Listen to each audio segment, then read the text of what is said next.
ان کے قید کیا، کس طرح یہ حدیث غدیر سے معاملہ کرتے ہیں، یہ ہم آپ کی خدمت میں بیان کریں گے اور جواب دیں گے۔ حدیث غدیر کے متعلق ایک دفعہ وہ تو سند کی طرف بات کرتے ہیں، حدیث یہ ثابت نہیں ہے یا اصلاً صحیح نہیں ہے، قطعی نہیں ہے، اگر ہے صحیح بھی ہے تو ظنی ہے، قطعی نہیں ہے، یقینی نہیں ہے، ٹھیک ہے نا، اس طرح سے باتیں،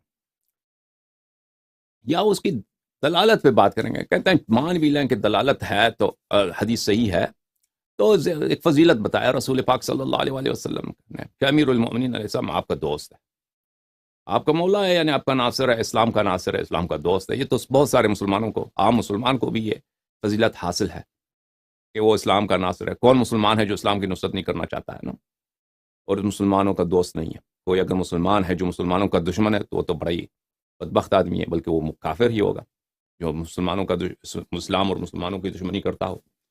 تو یہ کوئی خاص فضیلت نہیں ہے، بس ٹھیک ہے۔ یا یہ کہیں گے کہ وجہ صدور کیا ہے؟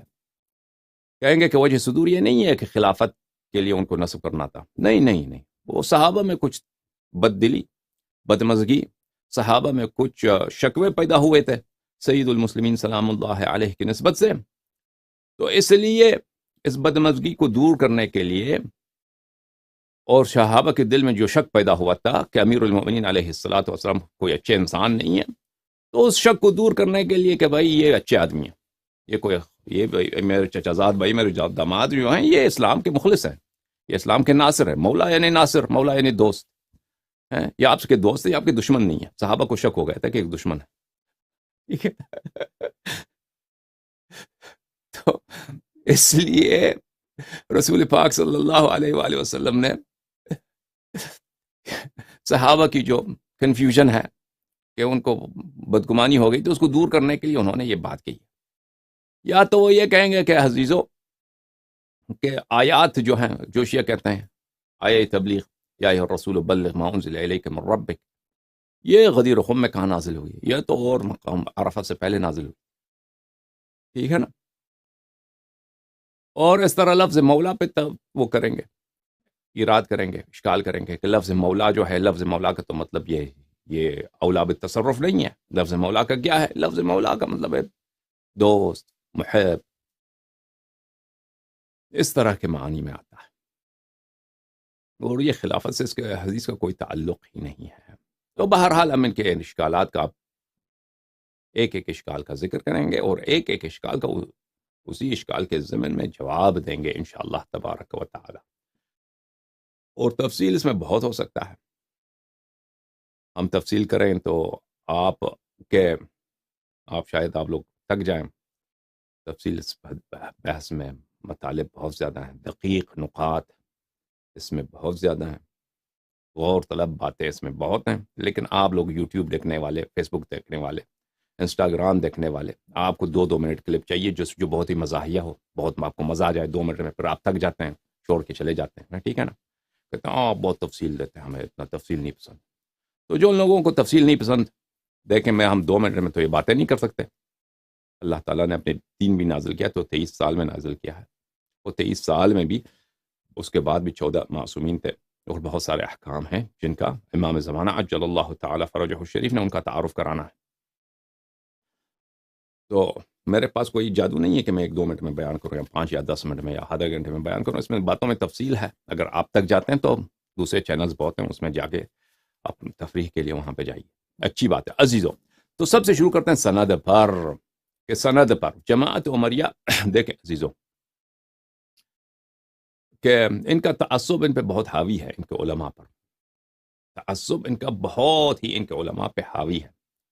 پہلی بات تو یہ ہے کہ ان کے بہت سارے علماء تسلیم نہیں کرتے کہ حدیث صحیح ہے، یا اگر صحیح ہے تو متواتر ہے، ٹھیک ہے نا۔ اگر اس عقبہ سے، اس پہاڑی سے گزر گئے کہ چلو ان کو ماننا پڑا کہ یہ حدیث صحیح ہے، متواتر ہے، تو پھر اس کے بعد دلالت ہے، اشکال کریں گے، وہ بھی ایسے اشکال جو بالکل بنی اسرائیل والے اشکال۔ بنی اسرائیل نے حضرت موسیٰ علیہ السلام سے کہا تھا کہ آپ کو اللہ نے حکم دیا ہے کہ ہم کیا گائے ذبح کرتے ہیں، گائے کا رنگ کیسا ہونا چاہیے، تو آپ نے بتایا نہیں ہے۔ پھر واپس آ گئے، گائے کا مثلا شکل کیسا ہونا چاہیے، نسل کیسا ہونا چاہیے، وہ سب مثلا ایسے بنی اسرائیل والے اشکال، آخر میں وہ سب بتایا تو کہتے اب آپ نے بات صحیح کیا، ٹھیک ہے نا. تو ان کے اشکالات جو ہیں، آپ ان کے اشکالات سے کبھی نہ گھبرائیے. یہ نور اتنا عظیم ہے اہل بیت طاہرین علیہم الصلوۃ والسلام کا، حق اتنا جلی ہے کہ اس کے بالکل یعنی اس میں کوئی شک و شبہ نہیں ہے اہل بیت اطہار علیہم الصلوۃ والسلام کی حقانیت پر، ان کی حجیت پر، ان کی عصمت پر، ان کی خلافت پر یعنی ان کی جانشینی پر، اور ان کے اعداء کے کفر پر، زندق و الحاد پر. اور اس کا میں ایک نمونہ آپ کے سامنے پیش کرتا ہوں. یہ حقیر دیکھیں عزیزو، میں کتنے سالوں سے جماعت عمریہ کے علماء کو بلا رہا ہوں کہ آ جاؤ تم ابو بکر عمر کا اسلام ثابت کرو. میں اپنا نام، میرا نام حسن اللہ یاری ہے، میں چینج کر دوں گا، اس کا نام رکھ دوں گا غلام یزید، غلام عمر، غلام عائشہ، تم جو چاہو میرا نام چینج کرو، تم صرف ان کا اسلام ثابت کرو، ٹھیک ہے نا. یا اہل بیت طاہرین علیہم الصلوۃ والسلام کی امامت کے دلائل کا تم ابطال کرو. ہم دلیل پیش کریں گے، آپ ابطال کریں قرآن سے، سنت سے. اگر آپ نے باطل کیا تو جو شرط تم پہ ہے تو میں پاکستان آ جاؤں گا، مجھے وہاں پہ طالبان کے حوالے کر دو، مجھے پھانسی دے دو، ٹھیک ہے نا، مجھے قتل کر دو بری طرح سے، تم مرد بنو، ٹھیک ہے نا عزیزوں. اس کے باوجود یہ نہیں آتے. پیسے کا اعلان کیا کئی دفعہ ہم نے کہ ہم آپ کو $10,000 دیں گے، مناظرہ کرو، $50,000 دیں گے، $1,00,000 دیں گے، آ جاؤ مناظرے کے لیے. کوئی نہیں آیا، ٹھیک ہے نا عزیز. اچھا، باتوں کو چھوڑتے ہیں، آتے ہیں عزیزو بحث کی طرف اور استدلال کی طرف. یہ کتاب ہے عزیزو الفصل، ابن حزم ظاہری کی کتاب ہے، اور یہ بہت بڑے مجتہد بھی ہیں، فقیہ بھی ہیں جماعت عمریہ کے، اور بہت بڑے محدث بھی ہیں. اچھا، اور یہ جماعت ظاہری جو ہے، ظاہری ایک قوم ہوتی تھی، ظاہری ایک طائفہ ہوتا تھا، ایک فقہی مکتب ہوتا تھا، اس کے امام ہیں. اچھا، جزء رابع، چھاپ دار الجیل بیروت لبنان میں، یہاں پہ صفحہ نمبر 224 میں فرماتے ہیں، کیا کہتے ہیں؟ وَأَمَّا مَنْ كُنْتُ مَوْلَاهُ فَعَلِيٌّ مَوْلَاهُ. یہ حدیث جو ہے، من كُنْتُ مَوْلَاهُ فعلی علیہ السلام مولا، جس سے روافظ استدلال کرتے ہیں، جس سے کیا کرتے ہیں؟ روافظ اس حدیث سے استدلال کرتے ہیں اپنے مقاصد کے لیے، اپنے اعتقاد کے لیے. فلا يصح من طریق الثقات اصلا، اس کے جوڑ، یہ بہت بڑا محدث ہے یہ، لیکن عزیزو ان کا سارا حدیث، ان کا سارا علم، ان کا سارا تقوی ایمان اس وقت ختم ہو جاتا ہے جب یہ شیعوں کے مقابلے میں آ جاتے ہیں. جب شیعوں کے مقابلے میں آ جاتے ہیں تو ان کے لیے جھوٹ بولنا، ان کے لیے کفر بکنا، اور جیسے رسول پاک صلی اللہ علیہ وسلم کو ان کے امام نے کہا کہ انہ یحجر، یہ بکواس کر رہے ہیں، نستجیر باللہ. بخاری کی حدیث ہے کہ رسول پاک صلی اللہ علیہ وسلم، یعنی ان کا کچھ بھی جب شیعوں کے مقابلے میں آ جاتا ہے نا، تو سب تقوی، خوف الہی، علم سب ختم ہو جاتا ہے ان کا. واما من كنت مولا، حدیث من كنت مولا فلا يصح من طریق الثقات اصلا، یہ حدیث جو ہے ثقوں کے ثقات کے طریقے سے کوئی ایسی حدیث ہی نہیں ہے، یہ صرف جھوٹوں کے طریقے، ضعاف کے طریقے سے آیا، ٹھیک ہے نا، یعنی اس کی کوئی صحیح سند نہیں ہے. ابکار الافکار فی اصول الدین، تالیف سیف العامدی، متوفى سنہ 631، جز نمبر 5. یہاں پر بحث امامت میں صفحہ نمبر 181 میں وہ کہتے ہیں کہ وقوله علیہ السلام، یعنی صلی اللہ علیہ وآلہ وسلم، رسول پاک صلی اللہ علیہ وآلہ وسلم سے مروی حدیث من كنت مولاه فعلی علیہ السلام مولاه من اخبار الاحاد فلا يكون حجة في هذا الباب لما تقدم. کہتے ہیں یہ خبر واحد ہے، اگر صحیح حدیث بھی ہونا خبر واحد ہے. دیکھیں عزیزو، بہت سارے عوام کے ذہن میں یہ ہے، عوام کے ذہن میں یہ کہ صحیح کا مطلب ہے یعنی یقینی. اور بھائی صحیح حدیث یہ جماعت عمریہ کے اصطلاحات ہیں. شیعہ میں 2 اصطلاحات ہیں، ایک شیعہ قدماء کے اصطلاحات ہیں، ایک شیعہ مجتہدین کے اصطلاحات. شیعہ قدماء سابق کے علماء کے نزدیک صحیح حدیث یعنی یقینی حدیث، صحیح حدیث یعنی یقینی، یعنی واقعا اس کو معصوم علیہ السلام نے فرمایا ہے، ٹھیک ہے نا. لیکن ہمارے جو موجودہ دور کے علماء ہیں پچھلے کچھ صدیوں سے، کیونکہ انہوں نے اہل بیت علیہ السلام کا راستہ چھوڑ دیا ہے، اپنا علم کن سے اخذ کرتے ہیں؟ مخالفین سے اخذ کرتے ہیں. آپ کے جو مراجع ہیں، مجتہدین ہیں، ان کے نزدیک صحیح حدیث کا بھی وہی تفسیر ہے جو بخاری میں ہے، مسلم میں وغیرہ میں. محدثین عامہ کے نزدیک صحیح حدیث کا مطلب کیا ہے؟ صحیح حدیث کا مطلب یہ ہے کہ اس حدیث کے سند میں کوئی انقطاع نہیں ہے اور سب اس کے رجال ثقات ہیں، بس اس کے علاوہ کچھ بھی نہیں۔ بعض نے یہ بھی شرط لگا دیا کہ متن میں شذوذ نہیں ہے، متن اس کا شاذ نہ ہو۔ اچھا، وہ شذوذ بھی کیا ہے وہ اس کے متعلق بھی بات کریں گے کبھی انشاءاللہ تبارک و تعالی۔ اچھا، لیکن یہ یقینی ہے؟ بالکل یقینی نہیں ہے، بالکل اس میں کوئی ضروری نہیں کہ یہ یقینی ہو، یقینی ہو نہیں، بس صرف اتنا کہتے ہیں ہمارے پاس دلیل ہے کہ اگر حدیث کو ثقوں سے نقل کیا ہے، ثقوں نے ثقہ سے نقل کیا ہے، وہ یقین نہ بھی آئے تو اس پہ عمل کرنا جائز ہے، اس کو قبول کرنا واجب ہے۔ وہ کون سی دلیل ہے بھائی؟ ہاں، وہ سورہ توبہ کی آیت ہے، فلولا نفر من كل فرقة منهم طائفة ليتفقهوا في الدين ولينذروا قومهم اذا رجعوا اليهم لعلهم يرشدون۔ آیت یہ ہے، آیت کا ترجمہ یہ ہے سورہ مبارکہ توبہ میں، سورہ برات میں، کہ سب مسلمان تو آپ کے پاس آ نہیں سکتے یا رسول اللہ صلی اللہ علیہ وسلم، کہ آپ کے پاس آ جائیں، سب آپ سے احکام سیکھ لیں، دین کے عقائد سیکھ لیں، تو ہر قبیلے میں سے کچھ لوگ آ جائیں آپ کے پاس۔ وہ کیوں نہیں آتے آپ کے پاس؟ آپ سے سیکھ لیں اور پھر اپنے قوم میں جا کے اپنے قوم کے لوگوں کو سکھائیں۔ تو آیت کا ترجمہ یہ ہے، اور ان قوم والے ان سے سیکھ لیں، ٹھیک ہے نا؟ کہتے ہیں اس آیت کو کوئی تعلق ہی نہیں خبر واحد سے، ٹھیک ہے نا؟ اس میں تو کوئی نہیں ہے کہ سقے سے نقل کیا تو آپ کے لیے وہ یقین بھی نہ آئے تو واجب ہے اس کو قبول کرنا۔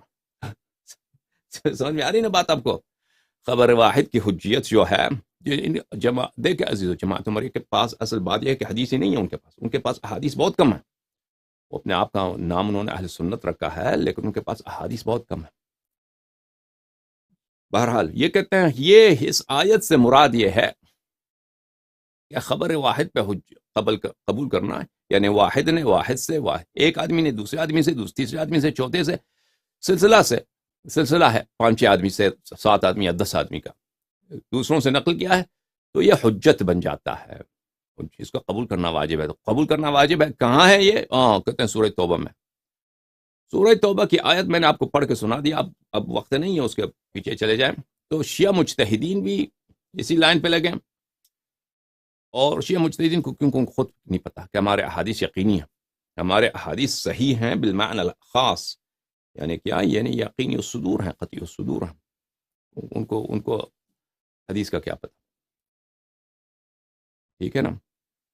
اور آپ بہت سارے جو پروگرام ہمارے پہلے دفعہ دیکھتے ہیں وہ کہتے ہیں کہ یار یہ مجتہدین کے خلاف بات کرتا ہے۔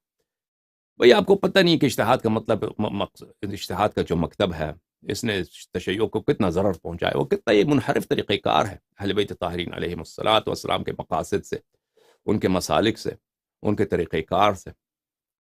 اور جس طرح شیعہ جماعت عمریہ ہم سے بھاگتے ہیں، استدلال نہیں کرتے، گفتگو نہیں کرتے، اسی طرح شیعہ علماء بھی یہی ہیں، ان کا بھی یہی حالت ہے، چاہے وہ ولایت فقیہ کے ماننے والے ہوں، چاہے وہ مکتب اجتہاد اور تقلید کے پرچار کرنے والے ہوں، چاہے وہ ملا صدرہ ابو بکر ابن عربی تمہید القواعد، مصباح الانس اور فصوص الحکم کے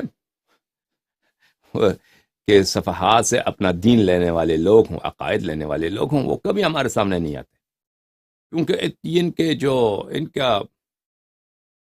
کے پاس کوئی حجت ہی نہیں ہے، ان کے حرف سے کفر نکلتا ہے بھائی، حرف سے ان کے ہر بات سے ان کو خود پتہ ہے ہمارے تقریرات کا، کیونکہ اردو زبان والے نہیں جانتے، فارسی زبان اور عربی علماء جو ہیں وہ اردو فارسی عربی کچھ جانتے ہیں، پاکستانی علماء تو خیر اتنے عربی بھی نہیں جانتے وہ، لیکن فارسی وہ جانتے ہیں، جو شیعہ پاکستانی علماء اکثر وہ عربی بھی نہیں جانتے لیکن فارسی جانتے ہیں، تو وہ ہمارے تقریرات سے وہ ان کو پتہ ہے، اس لیے وہ سامنے نہیں آئیں گے، کبھی نہیں آئیں گے، صرف اتنا کہیں گے کہ احسن اللہ یہ منحرف ہے۔ بھائی کیوں منحرف ہے؟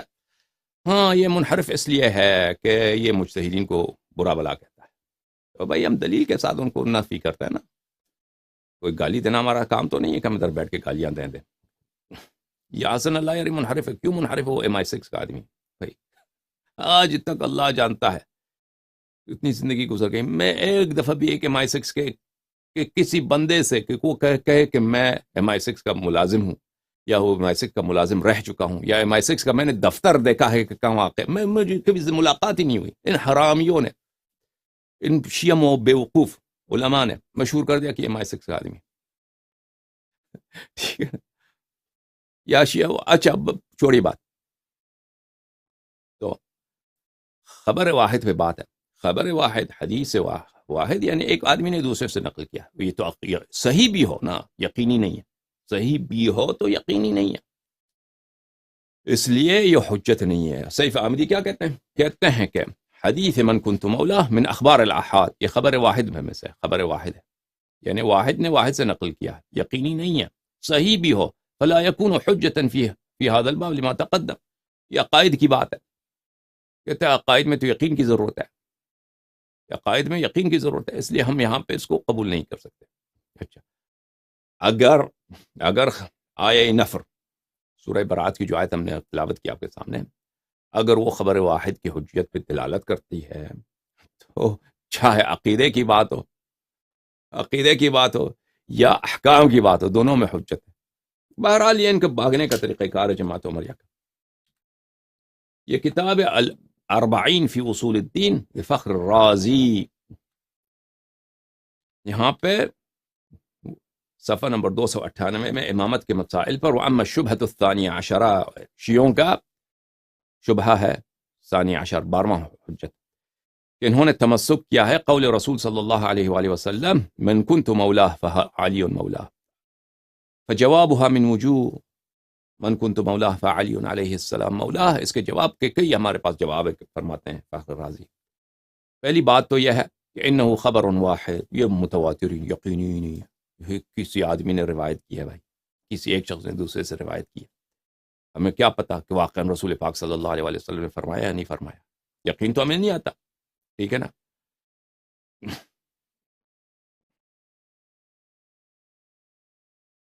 یہ کتاب ہے منہاج السنہ لابن تیمیہ الحرانی الجزء السابع، یہاں پہ صفحہ نمبر 319 میں، وَأَمَّا قَوْلُهُ مَنْ كُنْتُ مَوْلَاهُ فَعَلِيٌّ عَلَيْهِ السَّلَامُ مَوْلَاهُ فَلَيْسَ هُوَ فِي الصِّحَاحِ، یہ صحیح جو حدیث کی کتابیں اس میں ہے ہی نہیں، اس کا کوئی وجود ہی نہیں ہے۔ اس کو ابن تیمیہ جو بہت ہی بڑا محقق ہے، اس کا علم مطالعہ بہت وسیع ہے، استدلال اس کا ہمیشہ بہت ہی وسیع ہوتا ہے، لیکن چونکہ مقابلے میں وہ بھی آ جاتا ہے نا، تو اس کو جھوٹ کے علاوہ، ریب مکر کے علاوہ، قید کے علاوہ اس کے پاس کوئی چارہ کار نہیں ہوتا۔ اس کو خود بخوبی معلوم ہے ابن تیمیہ کو کہ صحیح ہونے کی شرط یہ نہیں ہے کہ بخاری یا مسلم میں ہو، صحیحین میں ہو، یا سنن ترمذی یا غیرہ میں ہو، ٹھیک ہے نا۔ اس کو خود بھی بخوبی معلوم ہے کہ یہ حدیث صحیح نہیں بلکہ متواتر ہے، لیکن وہ اس کے پاس چارہ کار کیا ہے، وہ شیعوں کے خلاف آتا ہے مستدلال کرنے کے لیے، تسلیم کرنا، وہ تسلیم تو یہاں پہ تو نہیں کر سکتا نا، تو کیا کہتا ہے، کہتے ہیں لیکن ہوا مما رواہ العلماء، یہ ایک ایسی حدیث ہے جس کو علماء نے نقل کیا ہے، وتنازع الناس فی صحتہ، اور اس کے صحت بھی جو ہے متنازع ہے، فنقل عن البخاری، بخاری سے مروی ہے، اور ابراہیم الحربی سے، وطائفة من اہل العلم بالحدیث انہم طعنوا فیہ۔ اچھا، کہتے ہیں بخاری، ابراہیم الحربی اور ایک علماء کا ایک طائفہ ہیں جنہوں نے اس حدیث پہ طعن کیا ہے، اس حدیث کے انہوں نے تضعیف کیا۔ بخاری سے ہم نے روایت کبھی کہیں نہیں دیکھی، یعنی کتب میں، یعنی ہم نے قلیل اس کا تحقیق کیا ہے، ہم نے نہیں دیکھا ہے، صرف ابن تیمیہ نسبت دیتا ہے کہ بخاری نے حدیث غدیر پہ طعن کیا ہے۔ ہمیں لگتا یہی ہے کیونکہ ابن تیمیہ اس کتاب میں جھوٹ بہت بولتا ہے، یعنی اگر خدا جانتا ہے کوئی شخص تحقیق کرے ایمانداری کے ساتھ کہ کتاب منہاج السنہ جس کو ابن تیمیہ نے شیعوں کے خلاف لکھا ہے، اس میں اس نے جھوٹ کتنے بولے ہیں، وہ کئی مجلد کتاب بن جائیں گے اس کے جھوٹ، ابن تیمیہ کے جھوٹ اور اکاذیب، کہ کیسے وہ جھوٹ بولتا ہے۔ اچھا،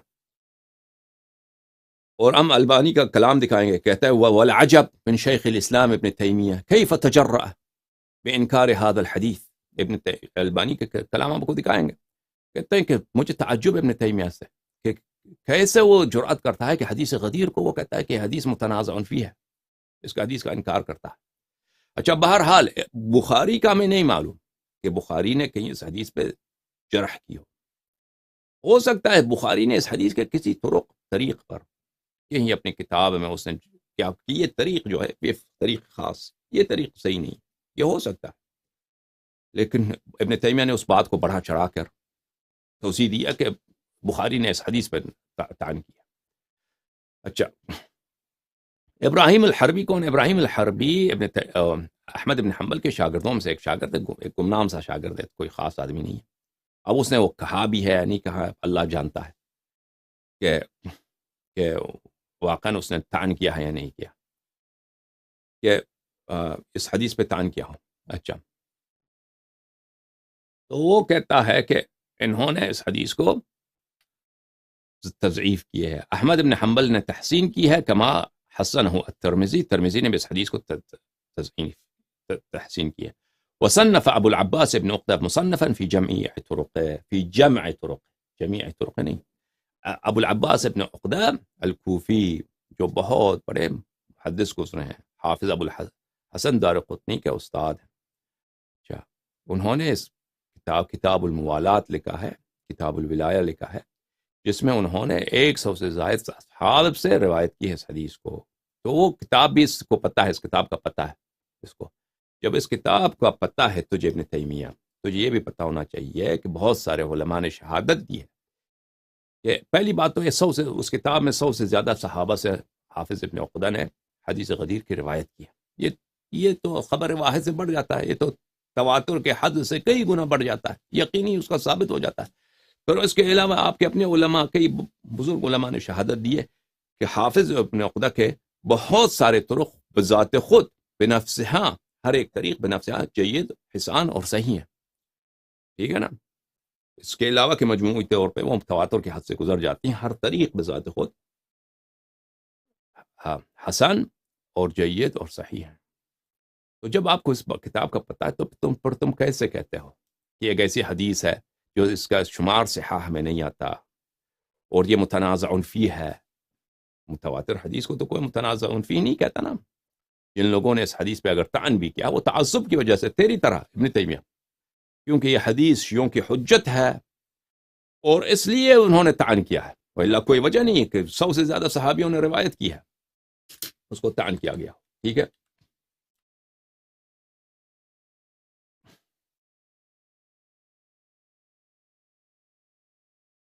یہ کتاب ہے الجامع لاحکام القرآن، تفسیر قرطبی الجامع لاحکام القرآن، جزء اول، یہاں پہ صفحہ نمبر 367 میں پہلے کہتے ہیں کہ شیعوں نے اس حدیث سے احتجاج کیا ہے، من کنت مولا فعلی مولا اللہم والی من والا وعاد من عادا.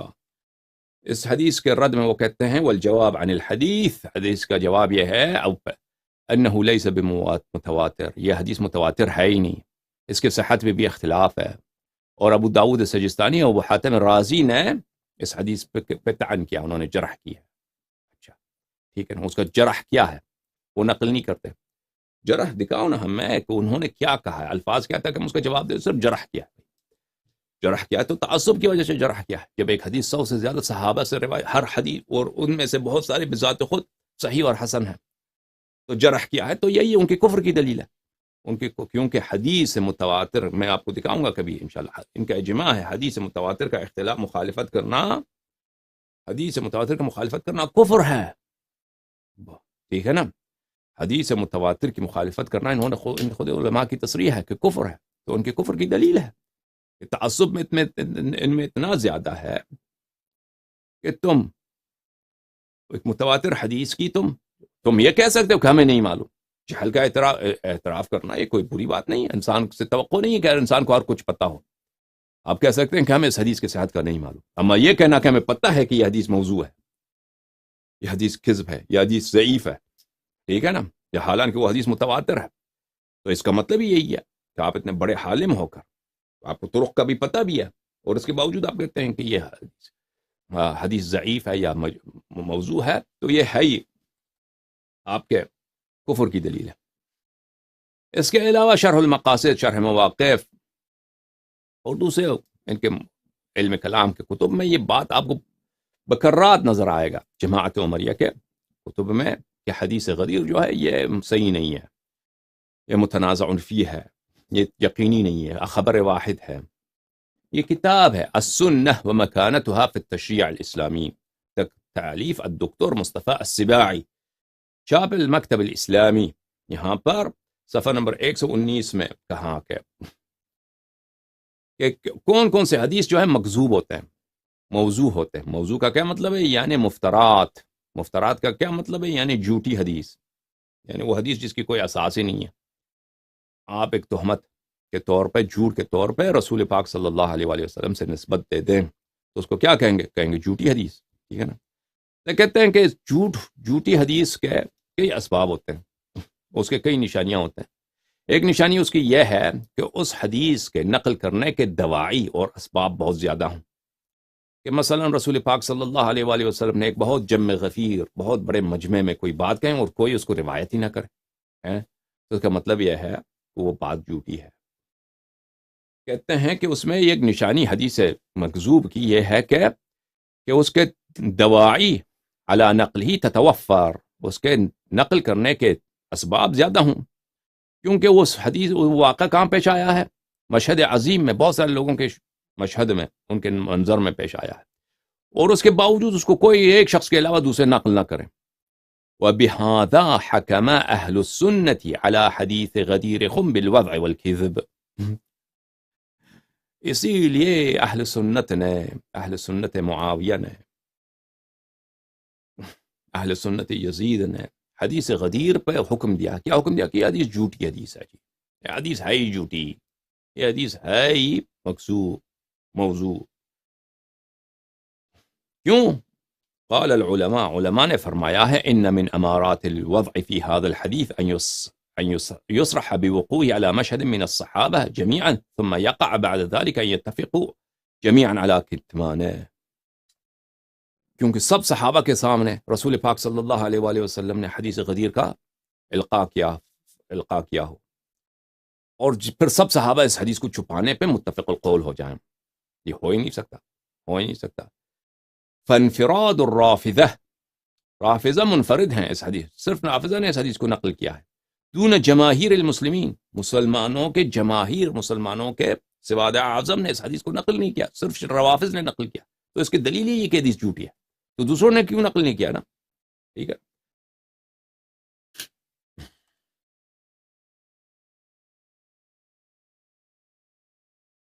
اچھا، تو آپ نے دیکھا میرے عزیزو کہ ان کے بہت سارے علماء ایسے ہیں جو اصل حدیث کے صدور کو یا جھوٹ یا مظنون گمان، یعنی حجت ہے، اس کو حجت سے کا انکار کرنے کے قائل ہو جاتے ہیں، اور ادعا کرتے ہیں کہ حدیث متنازع فی ہے. یہ حدیث کیا ہے؟ اس میں تنازع ہے، یہ کوئی ثابت نہیں ہے، اجماعی مسئلہ نہیں ہے. تو اس کا جواب کیا ہے میرے عزیز؟ اس کا جواب یہ ہے کہ جماعت عمریہ کے پاس کوئی شرم و حیا نہیں ہے. ان کے پاس میں نے کیا کہا؟ ان کے مذہب کا اساس جھوٹ پر، اس کا مذہب کا دوام جھوٹ پر، اور یہ اپنے مذہب کا دفاع ہی نہیں کر سکتے، سوائے جھوٹ کے علاوہ کوئی طریقہ کار ہی نہیں ان کے پاس. شیعوں کے مقابلے میں جب آ جاتے ہیں، جھوٹ کے علاوہ ان کے پاس، اور ان کے جھوٹ بھی ایسے ہوتے ہیں کہ اکثر ان کے جھوٹ سے کفر ہی لازم آتا ہے. یہ بھی یاد رکھیے، جھوٹ بھی ایسے چھوٹی موٹی، ان کے اکثر جھوٹ جو ہوتے ہیں نا، ایسے چھوٹی موٹی جھوٹ نہیں ہوتا ہے، ایسے جھوٹ ہوتے ہیں کہ ان سے انکار قرآن، انکار رسالت، انکار توحید لازم آتا ہے.